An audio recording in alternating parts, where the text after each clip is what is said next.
Kebakaran kembali terjadi di Pasar Kidul Bangli Jumat sore kemarin. Kebakaran menghanguskan beberapa lapak pedagang yang ada di lantai 2 sisi utara pasar.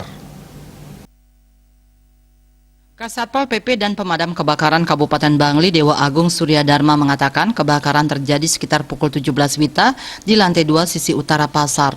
Lokasi yang terbakar merupakan los tempat jualan palen-palen. Diketahui ada 2 titik api di lokasi. Saat kejadian pasar sudah tutup. Upaya pemadaman dilakukan pihaknya dengan mengerahkan 2 unit armada ke lokasi. Pihaknya juga meminta bantuan Damkar Gianyar dan Damkar Klungkung untuk mempercepat penanganan. Damkar Gianyar dan Klungkung datang membantu dengan mengerahkan masing-masing 2 armadanya sehingga api bisa segera dipadamkan. Lebih lanjut dikatakan proses pemadaman berlangsung kurang dari 30 menit. Pasca kejadian, lokasi yang terbakar sudah dipasangi polis lain oleh pihak kepolisian. Mengenai penyebabnya masih diidentifikasi kepolisian. Kebakaran di Pasar Kidul yang terjadi Jumat 12 November diakui sudah yang kesekian kalinya terjadi.